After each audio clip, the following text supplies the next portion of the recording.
नमस्कार भाई सभी को। कैसे हो आप सभी? उम्मीद करता हूँ बहुत अच्छे होंगे। आपकी तैयारी भी बहुत बढ़िया से चल रही होगी। मैं आपका अपना दोस्त अजय भार्गव आप सभी का स्वागत करता हूँ आपके अपने प्यारे से स्टडी प्लेटफॉर्म पर। तो भाई जैसा कि आप सभी लोगों को ज्ञात ही होगा, हमने लगभग लगभग हरियाणा का आर्थिक सर्वेक्षण जो है वो कंप्लीट कर लिया है। हमारी लास्ट यूनिट चली हुई है और इस यूनिट में हम पार्ट नंबर 1 कवर करेंगे। टॉपिक का नाम रहेगा सामाजिक क्षेत्र। ठीक है। तो इस क्षेत्र में मान लो कि बहुत सारी योजनाएं होती हैं सोशल वेलफेयर के लिए, उनके बारे में हम पढ़ेंगे। ठीक है भाई। बहुत सारे ऐसे पुरस्कार होते हैं, धनराशि होती है जो दी जाती है, तो इस प्रकार की चीजें आज हम कवर करने वाले हैं। तो बेटा अच्छे से क्लास को देखना, अपने नोट्स बनाना, और जहां तक भी पॉसिबल हो बेटा इकोनॉमिक सर्वे की जितनी भी मेरी क्लास है जो जो प्लेलिस्ट में अवेलेबल है सारी क्लास देख लेना, क्योंकि यहां से क्वेश्चन आने की बहुत ज्यादा संभावना है।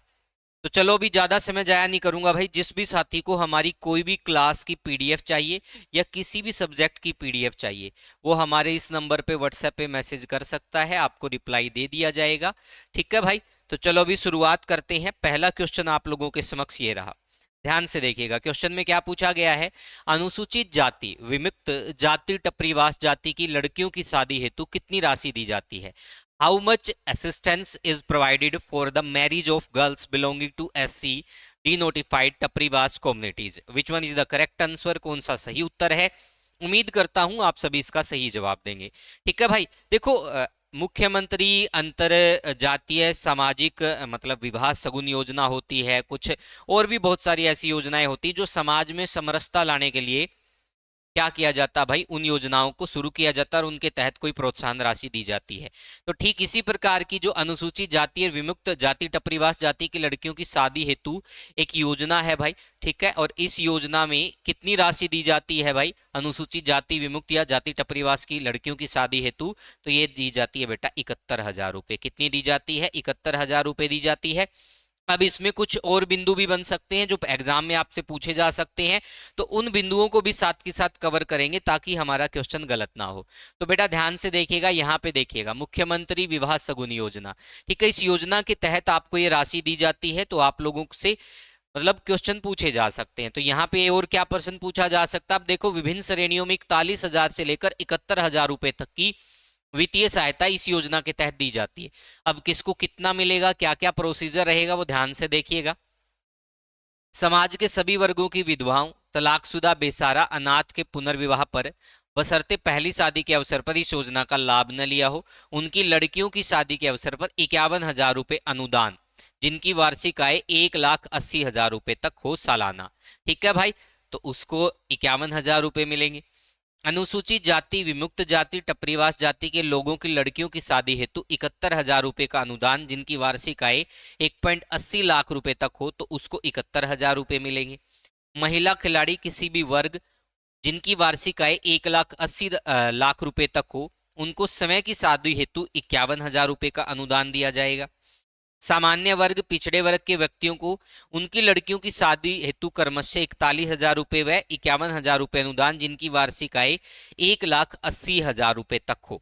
दिव्यांगजन के विवाह के लिए 51,000 रुपये अनुदान यदि पति या पत्नी दोनों दिव्यांग है, और 51,000 रुपये अनुदान दिव्यांगजन के लिए यदि पति या पत्नी में से कोई एक दिव्यांग है, जिनकी वार्षिक आय 1,80,000 रुपये तक हो।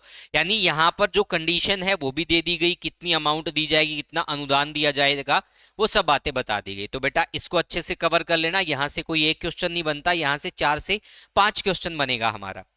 ठीक है। उसके बाद एक और योजना है। ये सारी की सारी जो योजनाएं हैं ये सामाजिक कल्याण हेतु चलाई गई है। ठीक है। समाज में सामाजिक समरसता पैदा करने के लिए चलाई गई है। ठीक है भाई। तो इन योजनाओं से संबंधित प्रश्न पूछे जा सकते हैं, तो बेटा इनके लिए आपको प्रिपेयर रहना है। और जो जो बिंदु मैं आपको पढ़ा रहा हूं यहां से हर एक बिंदु इंपॉर्टेंट है जो आपके एग्जाम में काम आने वाला है। डॉक्टर बी आर अम्बेडकर आवास नवीनीकरण योजना। डॉक्टर बी आर अम्बेडकर आवास नवीनीकरण योजना के अंतर्गत सभी वर्ग के व्यक्तियों को जिनकी वार्षिक आय 1,80,000 रुपये तक हो, उनके घर की मरम्मत के लिए 80,000 रुपये की अनुदान राशि प्रदान की जाती है। तो इस योजना के तहत ये किया जाता है। अब कितने बजट का प्रावधान है, क्या क्या चीजें हैं, ये बिंदु भी आप जान सकते हो। तो चलो भाई नेक्स्ट बिंदु की तरफ बढ़ते हैं। अगली योजना देख लेते हैं। डॉक्टर अंबेडकर मेधावी छात्र संशोधित योजना, यानी कि योजना पहले से चल रही है उसको संशोधित करके कुछ न कुछ अमाउंट को बढ़ाया गया होगा या कंडीशन को चेंज किया गया होगा, वो देख लेते हैं। सभी वर्गों के मेधावी छात्रों को प्रोत्साहित करने के लिए, भाई कोई भी वर्ग हो उसका छात्र है उसको प्रोत्साहित करने के लिए इस योजना के अंतर्गत निर्धारित प्रतिशतता के आधार पर, यानी कि जो परसेंटेज वो अचीव करते हैं एग्जाम के अंदर उसके आधार पर 8,000 रुपए से लेकर 12,000 रुपए तक की प्रोत्साहन राशि दी जाती है इस योजना के अंतर्गत। वर्ष 2025-24-25 में इस योजना के अंतर्गत 6909.98 लाख रुपए की राशि 86,111 छात्रों पर खर्च की गई। 2025-26 के दौरान 7500 लाख रुपए की राशि का प्रावधान है, जिसमें से पिछले वर्ष की लंबित आवेदन पत्रों सहित 4705.55 लाख रुपए की राशि दिनांक 31/12/2025 तक 58,533 छात्रों पर खर्च की जा चुकी है। हिदायतें दिनांक 20/7/2021 के अनुसार हरियाणा राज्य के अनुसूचित जाति व पिछड़े वर्ग के छात्र छात्राओं के अतिरिक्त अन्य वर्गों के छात्र छात्राओं को भी इस योजना के अंतर्गत लाभ देने हेतु शामिल किया गया है। तो यानी कि सभी वर्ग इसमें शामिल है, क्या कुछ इसमें मिलने वाला है, सभी बिंदुओं पे हमने चर्चा की। अब हम हमारे नेक्स्ट क्वेश्चन की तरफ बढ़ते हैं और नेक्स्ट क्वेश्चन ये रहा भाई। ठीक है, क्वेश्चन में क्या पूछा गया है, मुख्यमंत्री सामाजिक समरसता अंतरजातीय विवाह सगुन योजना का मुख्य उद्देश्य क्या है? What is the main objective of मुख्यमंत्री सामाजिक समरसता इंटरकास्ट मैरिज सगुन स्कीम भाई। ठीक है, अब यहां पर एक चीज आप लोगों के सामने पहले ही आ गई है, सामाजिक समरसता, जिसका मतलब क्या होता है, समाज में सबको एक नजर से देखा जाए और सबको अगर एक समझा जाए तो भाई क्या होगा, ये कैसे पॉसिबल है, जब इंटरकास्ट मैरिज होगी तभी पॉसिबल है। तो इस आधार पे, इस योजना के आधार पर क्या हो रहा है, इस योजना के आधार पर आप लोगों को यह बताना है कि इसका मेन जो ऑब्जेक्ट है, मेन उद्देश्य क्या है। महिला शिक्षा को बढ़ावा देना है, या फिर अनुसूचित जाति के साथ अंतरजातीय विवाह को प्रोत्साहित करना है, रोजगार उपलब्ध कराना है, या फिर स्वरोजगार को बढ़ावा देना। तो यहाँ पे हमारा राइट आंसर क्या हो जाएगा, अनुसूचित जाति के साथ अंतरजातीय विवाह को प्रोत्साहित करना इसका क्या रहेगा, मेन ऑब्जेक्ट रहेगा। और यहां से पॉसिबिलिटी है आपसे क्वेश्चन पूछा जाए। अब इसके तहत कितनी अमाउंट दी जाती है, तो इसके तहत अमाउंट दी जाती है 2.50 लाख रुपए, यानी कि 2.5 लाख रुपए आपको मिलते हैं। 1.25 लाख रुपए आपको जैसे ही शादी करते हो मैरिज सर्टिफिकेट के बाद मिल जाते हैं, और बाकी फिर अगले जो टाइम पीरियड होता है उसमें मिलते हैं। वो सारे बिंदु हम चर्चा करेंगे। इसमें केंद्र और राज्य का जो रेशियो रहता है, केंद्र और राज्य का जो रेशियो रहता है वो 50-50% रहता है। ठीक है भाई, आपसे पूछा जा सकता है केंद्र और राज्य। ठीक है, तो केंद्र और राज्य का जो रेशियो रहेगा वो 50-50% रहेगा, यहाँ पे आपको ध्यान रखना है।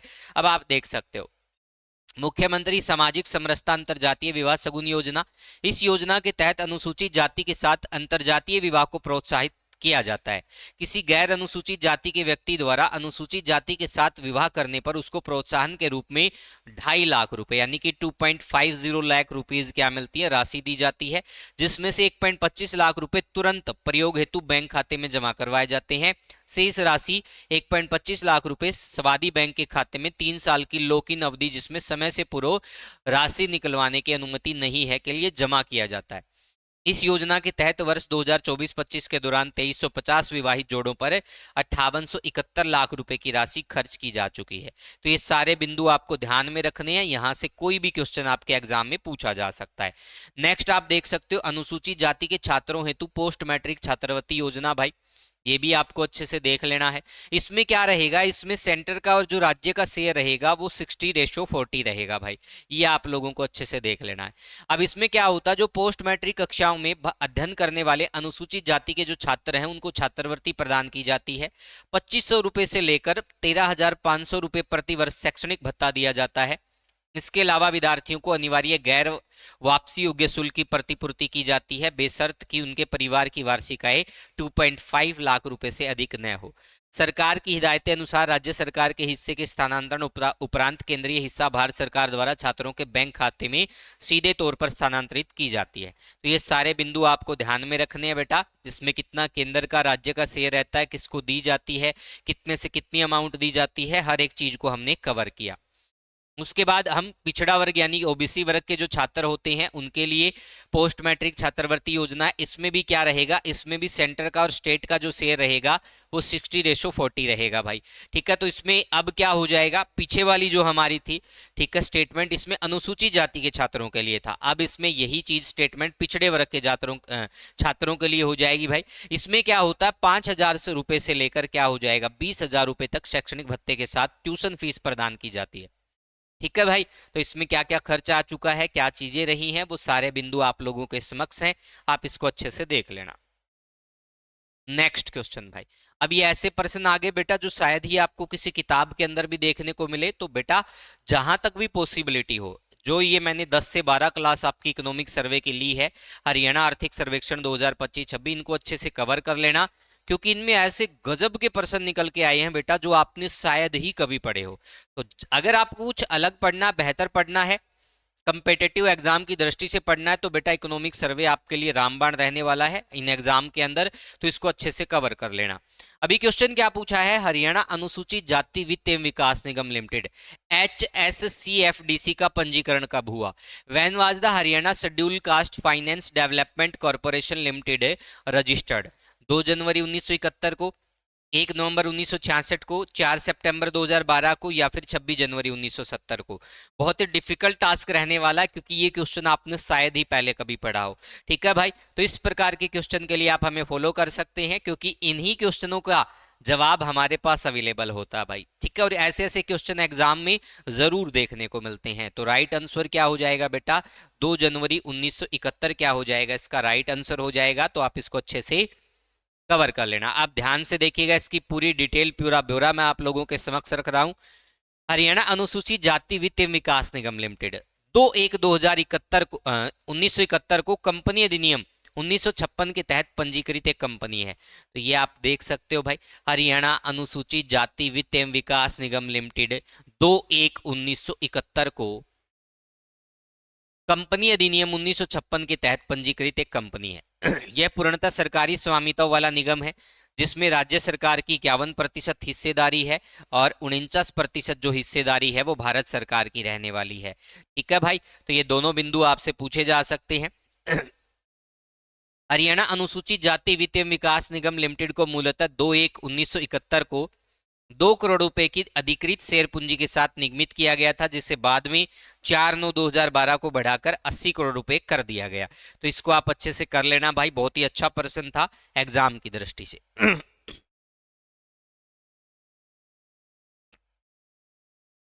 हरियाणा अनुसूचित जाति वित्त एवं विकास निगम, यानी इससे संबंधित कुछ फैक्ट हैं जो आपसे पूछे जा सकते हैं। हरियाणा अनुसूचित जाति वित्त एवं विकास निगम का मुख्य उद्देश्य राज्य के अनुसूचित जाति के व्यक्तियों का सामाजिक तथा आर्थिक स्तर इसको ऊंचा उठाना है। वर्तमान में निगम इस समय 3 प्रकार की स्कीमें नामतः बैंक टाई अप योजना, राष्ट्रीय अनुसूचित जाति वित्त एवं विकास निगम NSFDC के सहयोग से, राष्ट्रीय सफाई कर्मचारी वित्त एवं विकास निगम NSKFDC के सहयोग से योजनाओं का परिचालन कर रहा है। अब इनमें क्या कुछ रहने वाला है, हरियाणा सरकार के निर्देशानुसार निगम बैंक टाई अप व NSFDC की योजनाओं में अनुसूचित जाति के उन चिन्हित परिवारों को जिनकी वर्तमान में वार्षिक आय 3 लाख रुपए, प्राथमिकता 2.5 लाख रुपए वालों को तक को उनकी विभिन्न आय उपार्जन योजनाओं जैसे कि भैंस पालन, भेड़ पालन, पशु चालित गाड़ियां, ठीक है भाई, चमड़ा तथा चमड़े से बना सामान, किरियाना की दुकान, आटा चक्की, बढ़ईगिरी, cyber cafe, photography, auto rickshaw आदि के लिए आर्थिक सहायता उपलब्ध करवाता है। राष्ट्रीय सफाई कर्मचारी वित्त एवं विकास निगम NSKFDC योजनाओं के अंतर्गत कोई आय सीमा नहीं है, पात्रता के लिए केवल व्यवसाय ही आधार है। तो यहां पर हमारे सामने 2-3 चीजें निकल कर आई। ये क्या निकल के आया?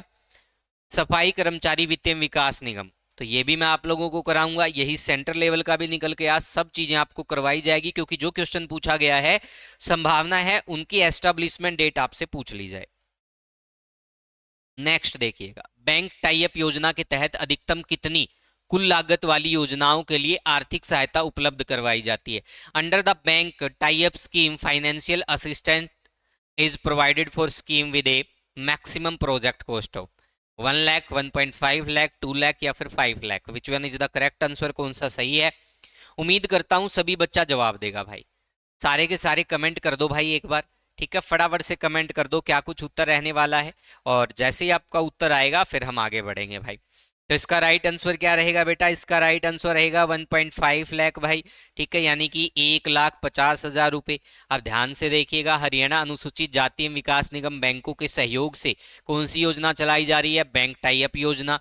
जिनकी कुल लागत 50 लाख रुपए तक हो उनके लिए आर्थिक सहायता उपलब्ध करवाता है। इसके अतिरिक्त निगम योजना का 50% अनुदान राशि अधिकतम 50,000 रुपए, ठीक है, के रूप में उपलब्ध कराता है। उसके बाद राष्ट्रीय अनुसूचित जाति वित्त एवं विकास निगम की बात करेंगे, एनएसएफडीसी, इसकी फुल फॉर्म भी पूछी जा सकती है बेटा, ठीक है भाई, के सहयोग से योजना, राष्ट्रीय अनुसूचित जाति वित्त एवं विकास निगम के सहयोग से चलाई जा रही योजनाओं के अंतर्गत विभिन्न निगम द्वारा विभिन्न स्कीमों के अंतर्गत स्वीकृत योजना इकाई लागत का अनुसरण करता है, ठीक है। एनएसएफडीसी तथा हरियाणा अनुसूचित जाति वित्त एवं विकास निगम एनएसएफडीसी द्वारा स्वीकृत योजना के अनुपात में अपना अंशदान करते हैं। एनएसएफडीसी की सहायता से निम्नलिखित योजनाएं चलाई जा रही हैं। अब बात आती है कि ये एनएसएफडीसी की फुल फॉर्म क्या है, राष्ट्रीय अनुसूचित जाति वित्त एवं विकास निगम। अब इसका गठन कब हुआ था, इसका गठन हुआ था बेटा 1989 के अंदर। ये भी आपसे पूछा जा सकता, 8 फरवरी 1989 को इसका गठन हुआ। तो जो जो चीजें पूछी जा सकती बेटा सब कुछ बताया जाएगा। उसके बाद इसमें सावधि ऋण योजना भी रहने वाली है। ऋण राशि 1.5 लाख रुपए से 50 लाख रुपए तक, ऋण की समयावधि 5 वर्ष रहेगी, ठीक है भाई। उसके बाद नेक्स्ट हम देखेंगे इसमें सूक्ष्म वित्त योजना भी रहेगी। ऋण राशि 1.54 लाख रुपए से, ऋण की समयावधि 3 वर्ष। शैक्षणिक ऋण योजना भी रहेगी। ऋण राशि भारत में 40 लाख रुपए तक व विदेश में 40 लाख रुपए तक। इन योजनाओं में प्रार्थियों को विभिन्न आय उपार्जन योजनाओं के लिए आसन शर्तों पर कम ब्याज पर 3 लाख रुपए तक का ऋण उपलब्ध करवाया जाता है। अनुदान की बात करें तो इस योजना के अंतर्गत अनुदान राशि परियोजना लागत का 50% व अधिकतम 50,000 रुपए प्रदान की जाती है। तो ये सभी बिंदुओं को बड़े विस्तार से हमने देखा, एक एक चीज को हमने कवर किया, कुछ नया डाटा हमने पढ़ा। तो बेटा जो जो चीजें नई आप लोगों के सामने आ रही है तो उसको अच्छे से कॉपी में नोट डाउन कर लेना, ताकि ये चीजें इनके आप आदी हो जाओ, इनको बार बार पढ़ने के हैबिचुअल हो जाओ, ठीक है। नेक्स्ट भाई, अब बात आती है भाई, देखो जुलाई 1978 में क्या होता है, भारत सरकार ने अनुसूचित जाति और अनुसूचित जनजाति आयोग की स्थापना का निर्णय लिया, जिसमें संविधान के अनुच्छेद 338 के तहत नियुक्त विशेष अधिकारी सहित एक अध्यक्ष और 4 सदस्य शामिल हो गए। यह गृह मंत्रालय के संकल्प संख्या डैश डैश ये नंबर दे रखा है, दिनांक 21 जुलाई 1978 द्वारा किया गया था। वर्ष 1978 में गठित बहुसदस्यीय आयोग के कार्यों में कल्याण मंत्रालय के संकल्प संख्या, ठीक है भाई, ये आप देख सकते हो, 1/9/1987 के माध्यम से संशोधन किया गया और अनुसूचित जाति एवं अनुसूचित जनजाति आयोग का नाम बदलकर राष्ट्रीय अनुसूचित जाति एवं अनुसूचित जनजाति आयोग कर दिया गया। इसे अनुसूचित जाति एवं अनुसूचित जनजाति के व्यापक नीतिगत मुद्दों और विकास सत्रों पर सरकार को सलाह देने के लिए एक राष्ट्रीय स्तर के सलाहकार निकाय के रूप में स्थापित किया गया। अनुसूचित जाति और अनुसूचित जनजाति के लिए एक वैधानिक राष्ट्रीय आयोग, जिसे आगे आयोग कहा गया, संविधान 65वां संशोधन विधेयक 1990 के पारित होने के परिणाम स्वरूप अस्तित्व में आया। संविधान 65वां संशोधन अधिनियम के तहत पहला आयोग 12/3/1992 को अनुसूचित जाति और अनुसूचित जनजाति आयुक्त के स्थान पर गठित किया गया और इस आयोग की स्थापना कल्याण मंत्रालय के 1987 के संकल्प के तहत की गई। तो ये सभी बिंदुओं को आप अच्छे से पढ़िएगा, बहुत ही यूनिक सा कंटेंट है और एग्जाम में भाई ऐसे ऐसे प्रश्न आएंगे तो सिर्फ आपको ही पता होगा, बाकी कोई इनके बारे में ज्यादा जानकारी नहीं रखता होगा। उसके बाद देखिएगा, राष्ट्रीय अनुसूचित जाति आयोग की अगर हम बात करें तो आयोग की स्थापना को लेकर भी कुछ स्टेटमेंट है, आप इसे ध्यान से देखिएगा। संविधान 80वां संशोधन यानी कि 89वां अधिनियम 2003 के फलस्वरूप अधिसूचना पंजीकरण संख्या DLN 40007 2003-05 दिनांक 30/9/2003 के माध्यम से पूर्ववर्ती राष्ट्रीय अनुसूचित जाति एवं अनुसूचित जनजाति आयोग को निम्नलिखित द्वारा प्रतिस्थापित किया गया। राष्ट्रीय अनुसूचित जाति आयोग, राष्ट्रीय अनुसूचित जनजाति आयोग भाई, ठीक है। तो इसको लेकर जो जो बिंदु हैं वो सारे बिंदु मैंने आप लोगों को बता दिए, जो एग्जाम पॉइंट ऑफ व्यू से महत्वपूर्ण रहने वाले हैं। हम इन सभी बिंदुओं को कवर कर चुके हैं। अब इसका जवाब दीजिएगा फटाफट से भाई, जो भी बच्चा जुड़ा है। NSKFD राष्ट्रीय सफाई कर्मचारी वित्त एवं विकास निगम, इसकी स्थापना कब हुई भाई? बहुत ही गजब का प्रश्न है, जितना भी बच्चा जुड़ा है प्रत्येक बच्चे का जवाब आना चाहिए भाई। विच one is the correct answer, कौन सा सही है, अपेक्षा रहेगी सभी बच्चा जवाब देगा। तो इसमें क्या क्या ऑप्शन दिया गया बेटा? इसमें दिया गया 15 अगस्त 1995, 24 जनवरी 1997, 2 अक्टूबर 1998, 26 जनवरी 1996। बताओ भाई क्या आएगा? हाँ भाई क्या रहेगा उत्तर? तो इसका उत्तर क्या रहने वाला है बेटा? इसका उत्तर रहने वाला है 24 जनवरी 1997। क्या रहने वाला है? 24 जनवरी 1997 रहने वाला, देख सकते हैं आप। राष्ट्रीय सफाई कर्मचारी वित्त एवं विकास निगम NSKFDC, राष्ट्रीय सफाई कर्मचारी वित्त एवं विकास निगम लिमिटेड, इसकी फुल फॉर्म नेशनल सफाई कर्मचारी फाइनेंस एंड डेवलपमेंट कॉरपोरेशन, सामाजिक न्याय एवं अधिकारिता मंत्रालय, ministry of social justice and empowerment, Bharat सरकार के अधीन एक पूर्णतः भारत सरकार के स्वामित्व वाला उपक्रम है। इसकी स्थापना 24 जनवरी 1997 को कंपनी अधिनियम 1956 की धारा 25, वर्तमान में कंपनी अधिनियम 2013 की धारा 8 के अंतर्गत लाभ निरपेक्ष नॉट फॉर प्रॉफिट कंपनी के रूप में की गई। तो ये आप देख सकते हैं भाई, NSKFDC ने अक्टूबर 1997 से कार्य करना प्रारंभ किया। यह निगम पूरे भारत में सफाई कर्मचारियों, मैला ढोने वाले व्यक्तियों, उनके आश्रितों के सर्वांगीण सामाजिक एवं आर्थिक उत्थान के लिए शीर्ष वित्तीय संस्था के रूप में कार्य करता है। उसके बाद राष्ट्रीय सफाई कर्मचारी वित्त एवं विकास निगम भाई के सहयोग से जो योजना है उसके बारे में हम देखेंगे। तो इसके तहत भी जो जो आप देख सकते हो सूक्ष्म ऋण योजना, यहाँ पे योजनाएं चलाई जा रही हैं। हरियाणा अनुसूचित जाति वित्त एवं विकास निगम NSKFDC द्वारा स्वीकृत योजना के अनुपात में अपना अंशदान करते हैं। सूक्ष्म ऋण योजना रहेगी, महिला समृद्धि ऋण योजना रहेगी, शैक्षणिक ऋण योजना रहेगी, सावधि ऋण योजना रहेगी, और इसके तहत जो अमाउंट और अवधि दी गई है ऋण की, यानी कि लोन वगैरह की, वो आप देख सकते हो भाई। उसके बाद महिला अधिकारिता ऋण योजना इसके अंतर्गत रहने वाला है। हरित व्यवसाय योजना रहने वाला है। अनुदान की बात करें तो ये कुछ भी रहने वाला, कुछ उपलब्धियां हैं 2025-26 के लिए, तो इनको अच्छे से आप कर लेना ताकि आपके एग्जाम में यहां से कोई प्रश्न पूछा जाए तो आपकी कोई भी पॉइंट गलत ना हो गया भाई यहां तक सभी का? ये चीजें क्लियर है? नेक्स्ट क्वेश्चन की तरफ बढ़ा जाए। चलो भाई अगले प्रश्न की तरफ बढ़ते हैं। हरियाणा पिछड़ा वर्ग एवं आर्थिक रूप से कमजोर वर्ग कल्याण निगम की स्थापना कब हुई? बहुत ही गजब का प्रश्न है भाई। When was the Haryana backward class and economically weaker section Kalyan Nigam establishment? इसकी शॉर्ट फॉर्म भी दे रखी है, तो फुल फॉर्म आपको याद भी करनी पड़ेगी। बताओ भाई। जनवरी 1979 में, दिसंबर 1990 में, मार्च 1980 में, मार्च 1982 में, अप्रैल 1985 में। तो विच one is the correct answer? कौन सा सही है? फटाफट से जवाब दीजिएगा। तो इसका राइट आंसर क्या रहेगा बेटा? इसका राइट आंसर रहेगा दिसंबर 1980 भाई। ये आप देख सकते हो, राज्य सरकार ने दिसंबर 1980 में पिछड़ा वर्ग एवं आर्थिक रूप से कमजोर वर्गों के सामाजिक एवं आर्थिक विकास के उद्देश्य से हरियाणा पिछड़ा वर्ग एवं आर्थिक रूप से कमजोर वर्ग कल्याण निगम की स्थापना की थी। ठीक है भाई, तो ये चीजें आपको ध्यान में रखनी है। नेक्स्ट आप देख सकते हो, इसके तहत जो जो योजनाएं हैं, हरियाणा पिछड़ा वर्ग एवं आर्थिक रूप से कमजोर वर्ग कल्याण निगम की बात करें तो भाई ये क्या करेगा? हरियाणा पिछड़ा वर्ग एवं आर्थिक रूप से कमजोर वर्ग कल्याण निगम द्वारा हरियाणा के पिछड़े वर्ग, अल्पसंख्यक समुदाय और दिव्यांग व्यक्तियों को स्वयं का रोजगार स्थापित करने हेतु भिन्न भिन्न आय उपार्जन योजनाओं के अंतर्गत राष्ट्रीय निगमों के माध्यम से सस्ते वार्षिक ब्याज दरों पर ऋण उपलब्ध करवाया जाता है। तो इसके तहत कुछ चीजें दे रखी हैं, ये आप देख सकते हो। बुढ़ापा समान भत्ता योजना पूर्व में वृद्धावस्था पेंशन योजना प्रारंभिक रूप से कब शुरू की गई? When was the old age pension scheme now old age सम्मान अलाउंस इनिशियली लॉन्च्ड? बताइएगा भाई। वैसे आपने पढ़ाई होगा, हरियाणा के अंदर बुढ़ापा पेंशन योजना 1987 में शुरू हुई थी।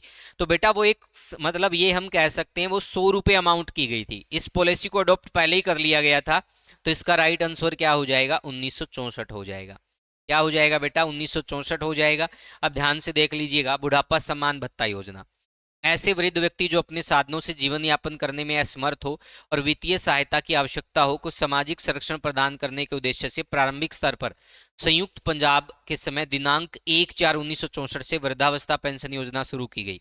पेंशन की दर जो योजना के प्रारंभ होने के समय 15 रुपए थी भाई, ठीक है, जिसमें समय समय पर बढ़ोतरी की गई। हरियाणा सरकार द्वारा यह योजना दिनांक 1/11/1966 से अपनाई गई थी। यानी शुरुआत में हरियाणा सरकार ने इसको 1966 में अपना लिया था, 1/11/1966 को।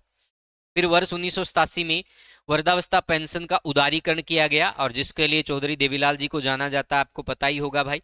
ठीक है, 65 वर्ष या इससे अधिक आयु के व्यक्ति को दिनांक 17/6/1987 से 100 रुपए यानी एक ऐसी अमाउंट कर दी गई भाई जिससे मतलब बूढ़े खुश हो गए थे भाई सारे के सारे। ठीक है, राज्य सरकार ने इस योजना को और उदार बनाया और वृद्धावस्था पेंशन योजना वर्ष 1991 में शुरू की गई, जिसका नाम बदलकर अब वृद्धावस्था सम्मान भत्ता योजना कर दिया गया। यह योजना 1 जुलाई 1991 से लागू हुई। पात्रता की आयु 65 वर्ष से घटाकर 60 वर्ष कर दी गई। इस योजना का उद्देश्य जरूरतमंद, विशेष रूप से समाज के गरीब वर्गों जैसे कृषि मजदूर, ग्रामीण कारीगर, अनुसूचित जाति, पिछड़े वर्ग, छोटे सीमांत किसान आदि को वृद्धावस्था भत्ते का लाभ सुनिश्चित करना है। वर्ष 1991 से अक्टूबर 1999 तक 100 रुपये प्रतिमाह पेंशन दी जाती थी, जिसे नवंबर 1999 में बढ़ाकर 200 रुपये कर दिया गया। नवंबर 2004 से ₹300 प्रति माह 1 मार्च 2009 से, ₹500 से, फिर ₹700 प्रति माह दिनांक 1/1/2014 से, ₹1000 प्रति माह दिनांक 1/1/2015 से, ₹1200 प्रति माह। तो इस प्रकार से चीजें चलती गई भाई। ठीक है, अब आप देख सकते हो यहां तक चीजें पहुंच चुकी हैं भाई। अब बढ़ा के आप देख सकते हो लास्ट जो आंकड़ा दिया गया है ₹3000 प्रति माह कर दिया गया 1/1/2024 को। तो यही आंकड़े इसमें दिए गए हैं, आप इसको अच्छे से कर लेना। Haryana government started the widow dis women pension scheme in which year? Haryana सरकार ने विधवाओं एवं निराश्रित महिलाओं के लिए पेंशन योजना किस वर्ष शुरू की थी? बताइएगा भाई, इसका सही उत्तर क्या रहने वाला है? ए सही है, बी सही है, सी सही है, डी सही है? तो विच one is the correct answer? यहाँ पे बी हमारा बिल्कुल सही हो जाएगा। 1980-81 में इस योजना को शुरू किया गया था। ठीक है, आप देख सकते हो 1980-81 में इस योजना को शुरू किया गया था। कब इसकी अमाउंट कितनी हुई, कैसे हुई, ये सारे बिंदु यहाँ पे दिए गए हैं। अब इसके तहत आपको एक चीज नोट कर लेनी है, एट प्रेजेंट जो आंकड़ा दिया गया है, देखो 1/1/2024 तक का आंकड़ा दिया गया है, ₹3000 प्रति माह इसका लाभ हो चुका है। इसका लेटेस्ट जो आंकड़ा है वो आपको ऑफिशियल वेबसाइट पे मिलेगा, तो आप इसी योजना के ऑफिशियल वेबसाइट पे जाना, इसको सर्च करके डालना, आपको एक्चुअल आंकड़ा मिल जाएगा। लेकिन इकोनॉमिक सर्वे के अकॉर्डिंग एक्चुअल आंकड़ा ₹3000 प्रति माह है 1/1/2024 तक। उसके बाद इसको अपडेट नहीं किया गया। उसके बाद हरियाणा में दिव्यांगजन पेंशन योजना कब प्रारंभ हुई? When was the Haryana disability pension scheme launched? बताइएगा भाई, क्या 1979-80 में हुई, या 1981-82 में हुई, या 1985-86 में हुई, या 1990-91 में हुई? तो इसका राइट आंसर क्या हो जाएगा बेटा? इसका राइट आंसर हो जाएगा 1981-82 में योजना शुरू हुई थी भाई। अब इसकी पूरी डिटेल ध्यान से देखेंगे भाई। ये देखो, दिव्यांगजन का मतलब क्या होता है भाई? जो डिसेबल्ड पर्सन है उनके लिए भाई। तो ये योजना स्टार्ट हुई थी 1981-82 में भाई, हरियाणा के अंदर। ठीक है, अब शुरुआत में कितनी मासिक पेंशन थी वो आपको ध्यान में रखना है, और लास्ट में कितनी थी वो जरूर ध्यान में रखना है।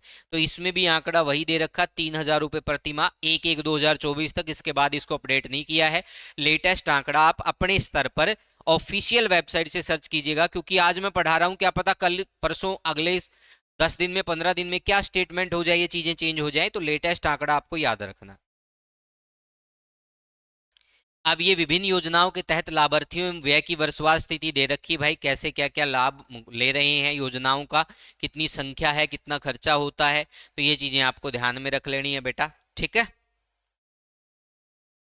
लाडली सामाजिक सुरक्षा भत्ता योजना एवं निराश्रित बच्चों को वित्तीय सहायता योजना, इससे रिलेटेड एमसीक्यू पूछा जा रहा है भाई। लाडली सामाजिक सुरक्षा भत्ता योजना कब शुरू की गई?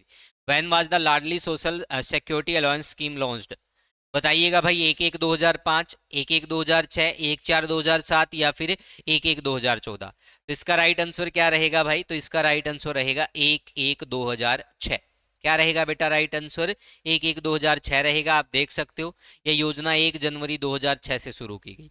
अब इसके तहत आपको वही लास्ट अपडेट आपको ध्यान में रखना है, शुरुआत कैसे हुई, क्या क्या इसके तहत क्या रहने वाला है, क्या क्या कंडीशन रहने वाली, बकायदा सभी बातें यहाँ पे मेंशन है।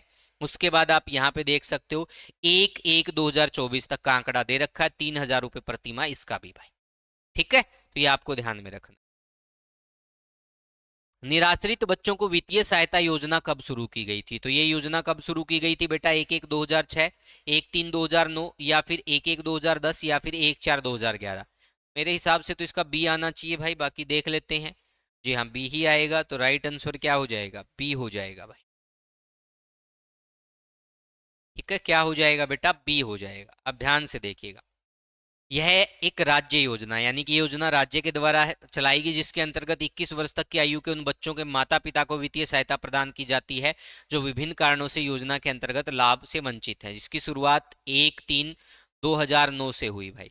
ठीक है, अब लास्ट में आपको ध्यान में रखना है 2024 तक का, 1/1/2024 तक का आंकड़ा अपडेट है। तो यहाँ पे डेट दे रखी कि लास्ट जो अमाउंट है वो 2100 रुपये दे रखा है। उसके बाद जो भी अपडेशन हुआ है वो आप ऑफिशियल वेबसाइट पे जाके देख सकते हैं। कश्मीरी प्रवासी परिवारों को वित्तीय सहायता योजना कब से लागू है? From which date has this scheme been implemented? तो ये कब से इम्प्लीमेंटेड है बेटा? ये 1/4/2006 से इम्प्लीमेंटेड है। कब से है बेटा? 1/4/2006 से इम्प्लीमेंटेड है। आप यहाँ पे देखिएगा भाई, जम्मू कश्मीर से हरियाणा में आकर बसे कश्मीरी परिवारों को राज्य के विभिन्न भागों में रहने के लिए प्रति परिवार 1500 रुपये प्रति माह की दर से वित्तीय सहायता दी जा रही है, जो अधिकतम 7500 रुपये प्रति परिवार होगी। यह योजना 1/4/2006 से लागू है। ठीक है भाई, तो आप इसको ध्यान में रखना। उसके बाद किन्नरों को भत्ता भी दिया जाता है। ये योजना कब से लागू है भाई? ये योजना लागू है 1/6/2006 से लागू है भाई। प्रारंभ में 300 रुपये प्रति माह मिलते थे और लास्ट में आके वही बात आपको ध्यान में रखनी है, 1/4/2024 तक 3,000 रुपये प्रति माह कर दिया गया। ठीक है, कब कब संशोधन हुआ, क्या क्या चीजें हुई, ये विस्तार से पढ़ने का विषय अगर आप पढ़ोगे तो आपके काम आ सकता है। नहीं तो कम से कम इतना जरूर पढ़ो कि भाई कब लागू हुई, शुरुआत में कितनी थी, एट प्रेजेंट लास्ट जो आंकड़ा दिया हुआ कितना है, और लेटेस्ट 2000 बिल्कुल करंट समय तक पेपर से 2 दिन 3 दिन पहले भी देख के जाओ कि लास्ट में एट प्रेजेंट कितना इसकी राशि है। हरियाणा में बोनों को भत्ता योजना कब लागू हुई? When was the dwarf allowance scheme implemented in Haryana? तो ये कब लागू की गई थी बेटा? ये 1/6/2006 को लागू की गई थी। ठीक है भाई, ये देख सकते हो। इसमें कंडीशन भी दे रखी है, 3 फीट 3 इंच या इससे कम लंबाई वाली महिला 60% विकलांग के बराबर मासिक पेंशन की हकदार है। 3 फीट 8 इंच या उससे कम लंबाई वाले पुरुष, ठीक है भाई, वे इसमें आएंगे। शुरू में 300 रुपये भत्ता योजना थी। शुरुआत कब से हुई? 1/6/2006 से लागू है भाई। अब उसके बाद आपसे पूछ सकते हैं कि 1/4/2023 से 2750 रुपये, और अब 1/1/2024 से क्या है बेटा? 3,000 रुपये प्रति माह कर दिया गया है। और इन आंकड़ों में बदलाव होता रहता है, तो लेटेस्ट वाले आंकड़े हमेशा आप खुद अपने लेवल पे वेरीफाई करके जाए, क्योंकि भाई कभी भी चेंज हो सकती है, इसमें कोई बड़ी बात थोड़े है। स्कूल न जाने वाले विकलांग बच्चों को वित्तीय सहायता, तो ये योजना स्टार्ट की हुई भाई 2008-9 से। ठीक है, ये आपको ध्यान में रखना है। अब इसके तहत भी क्या है, नई दरों के हिसाब से आपको देखना क्या अमाउंट दी जाती है। जनवरी 2024 से 2400 रुपये प्रति माह की दर से वित्तीय सहायता दी जा रही है, ये भी आपको देखना है। इसमें क्या क्या चीजें आएंगी वो सब बातें लिख रखी। विधुर एवं अविवाहित व्यक्तियों को वित्तीय सहायता योजना हरियाणा में कब लागू की गई? When was the financial assistant to widowers and unmarried person scheme implemented in Haryana? स्वाभाविक सी बात है भाई, जिसकी शादी नहीं हुई, ठीक है, तो उनके लिए क्या है, ये योजना है। तो ये कब स्टार्ट हुई थी भाई? ये 19 जुलाई 2023 को स्टार्ट हुई थी। ठीक है भाई, ये देखो इसके तहत पूरा ब्यौरा दे रखा है, 19 जुलाई 2023। अब इसके तहत कितनी अमाउंट मिलती है? लेटेस्ट के हिसाब से मेरे हिसाब से 3,000 से भी ऊपर जा चुकी है। लेकिन यहाँ पे इकोनॉमिक सर्वे में भाई आपको पता है, देखो ये आंकड़ा दे रखा है, और इकोनॉमिक सर्वे में अगर पढ़ा रहा हूं तो मैं यही लिखवाऊंगा, अब मैं अलग से थोड़े लिखवाऊंगा।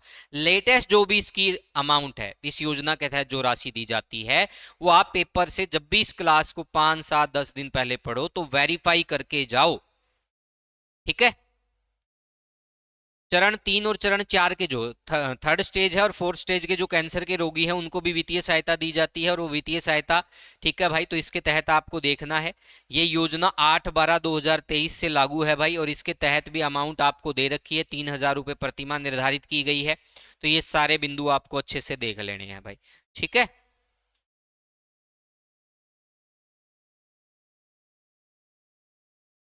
हो गया सभी का? चलो भाई नेक्स्ट क्वेश्चन की तरफ बढ़ते हैं बेटा। अगला, दुर्लभ बीमारियों से पीड़ित व्यक्तियों को वित्तीय सहायता। जो बहुत ही दुर्लभ रेयर जो डिजीज होती है उनसे पीड़ित हैं, तो उनके लिए भी योजना स्टार्ट हुई है। ये 12/12/2023 से लागू है भाई, ये आप लोगों को ध्यान में रखना है।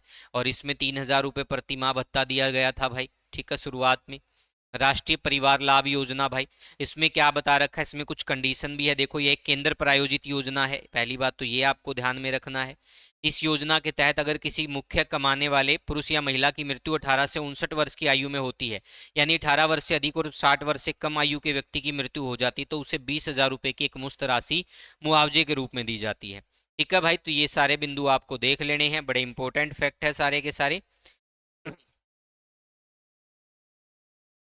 हरियाणा में तेजाब हमले से पीड़ित महिलाओं एवं लड़कियों के लिए वित्तीय सहायता योजना कब लागू की गई?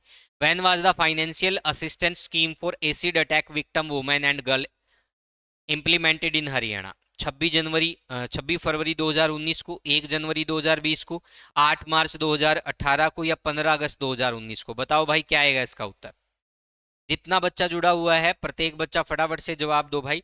तो इसका राइट आंसर क्या रहने वाला है, देखो ध्यान से, इसका राइट आंसर रहेगा 10 मिनट, 5 ही मिनट, 26 जनवरी 2019, 26 फरवरी 2019 क्या रहेगा भाई, इसका राइट आंसर रहेगा, ये आप देख सकते हो भाई, सॉरी, जो तेजाब से पीड़ित जो महिला है, किस उसके शरीर पे यानी किसी भी हिस्से पे विकृति का सामना करने वाली महिलाओं या लड़कियों को सशक्त करने के लिए एक वित्तीय सहायता लागू की गई है। ठीक है भाई, तो ये आप लोगों को ध्यान में रखना है। दीन योजना हरियाणा सरकार द्वारा कब शुरू की गई? ठीक है भाई, फटाफट से बताओ दीन योजना। तो दीन योजना स्टार्ट की गई हरियाणा सरकार के द्वारा 25/9/2025 से। ठीक है भाई, ये देखो भाई इस योजना के तहत क्या है। पंडित दीनदयाल उपाध्याय के जन्मदिन पर दिनांक 25/9/2025 को राज्य सरकार ने महिलाओं के सशक्तिकरण को बढ़ावा देने, उनकी वित्तीय आत्मनिर्भरता को मजबूत करने और सामाजिक सुरक्षा प्रदान करने के उद्देश्य से दीन नाम की एक योजना शुरू की। इस योजना का लक्ष्य महिलाओं के समग्र कल्याण और सामाजिक भागीदारी को प्रोत्साहित करना और यह महिला सशक्तिकरण की दिशा में एक अनोखी और दूरदर्शी पहल है।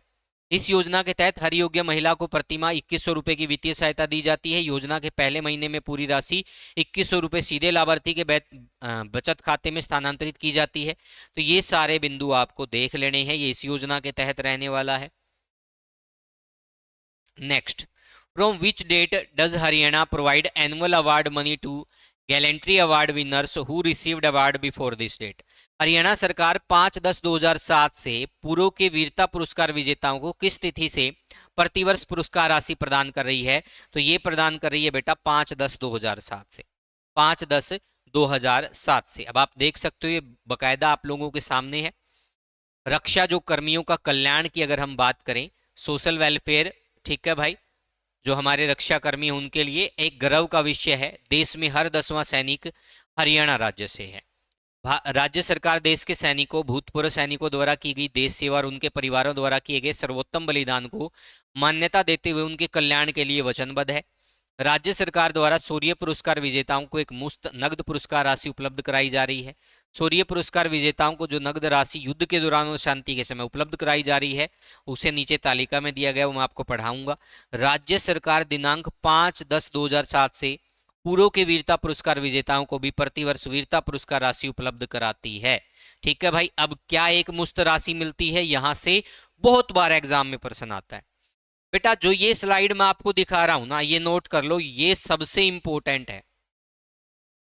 यहां से लगभग लगभग सीईटी के तो हर एग्जाम में क्वेश्चन आता है।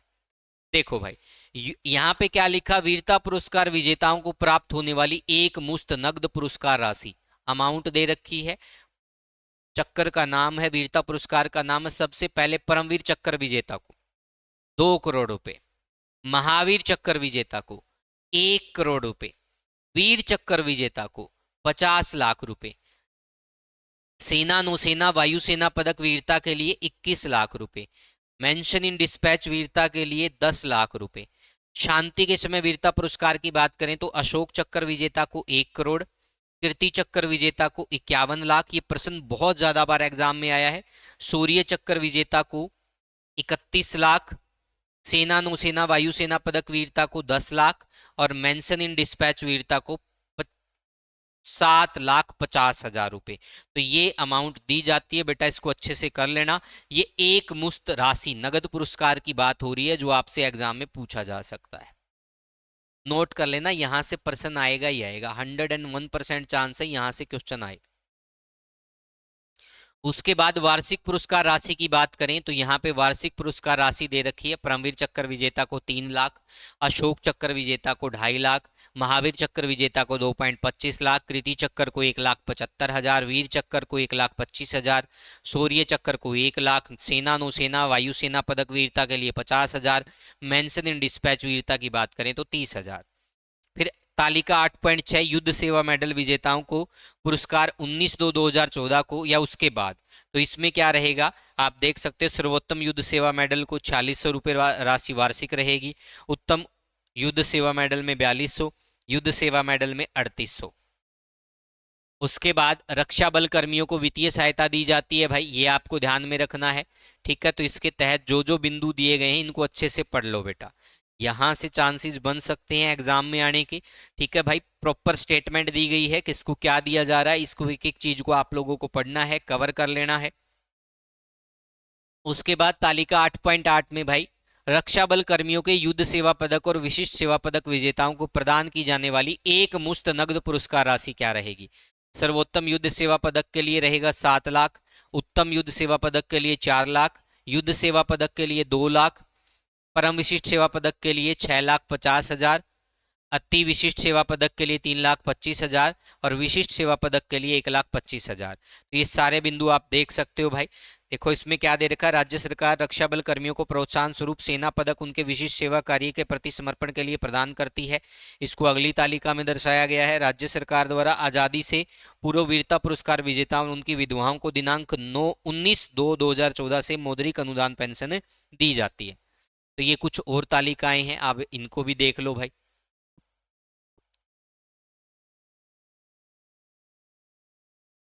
ये देख सकते हो, राज्य सरकार अर्धसैनिक बलों और पुलिस कर्मियों के वीरता पुरस्कार हेतु विजेताओं को 1/1/2006 से एक मुफ्त नगद पुरस्कार की राशि प्रदान करती है। ठीक है, अब इनके तहत भी सारणी दी गई है, ये आप देख सकते हो भाई। उसके बाद आजादी से पूर्व शौर्य पुरस्कार विजेता उनकी विधवाओं को मौद्रिक अनुदान पेंशन दी जाती है। विक्टोरिया क्रॉस को 15,000, मिलिट्री क्रॉस को 10,000, मिलिट्री पदक को 5,000, इंडियन ऑर्डर ऑफ मेरिट को 3,000, भारतीय साधारण सेवा पदक को 2,000, मेंशन इन डिस्पैच तो 2,000 रुपये।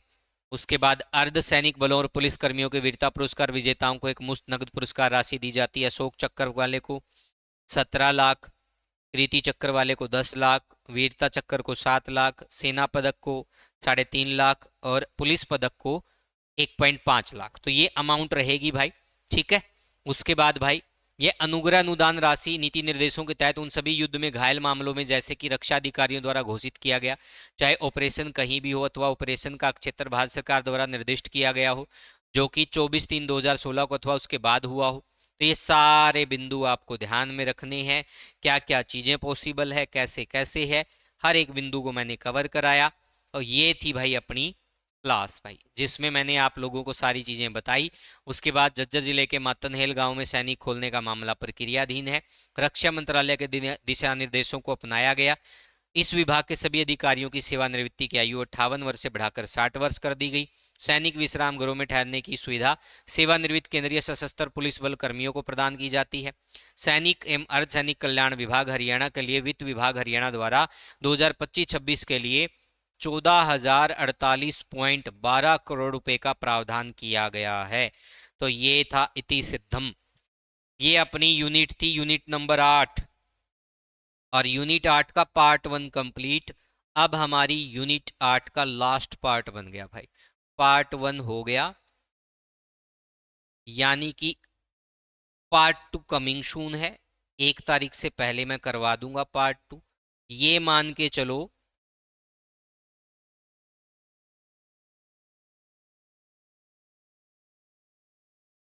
99% डाटा हमारा कंप्लीट, हम आर्थिक सर्वेक्षण को पढ़ चुके हैं 99%। तो आज के लिए इतना ही बेटा। ठीक है, कुछ दिन लाइव क्लास नहीं ले पा रहा हूँ, उसका कुछ कारण है भाई। ठीक है, जैसे ही वो सॉर्ट आउट होता है या पिताजी की तबीयत ठीक होती है तो मैं चीज़ें कंटिन्यू करूँगा। ठीक है, तो आज के लिए इतना ही। Thank you, take care, bye bye. बने रहिएगा हमारे साथ। इस क्लास को हम अपलोड करा देंगे भाई, अभी जस्ट कुछ समय बाद आपका अपलोड हो जाएगा। ठीक है, और फिर हमारी एक पार्ट रहेगा, वो 1 तारीख से पहले मैं करवा दूंगा आपका इकोनॉमिक सर्वे कंप्लीट। फिर नई रणनीति के तहत कोशिश करेंगे कि भाई मैं 3 तारीख से मैंने विचार बनाया है हरियाणा पुलिस के लिए टारगेट बैच शुरू करने जा रहा हूँ। फ्री ऑफ कॉस्ट का रहेंगे या पेड रहेगा वो मैं अभी आपको 1-2 दिन के अंदर विचार करके बता दूंगा। सारी चीज़ें कराएंगे, बड़े बेहतरीन तरीके से कराएंगे। जुड़े रहना हमारे साथ। आज के लिए इतना ही। Thank you, take care, bye bye.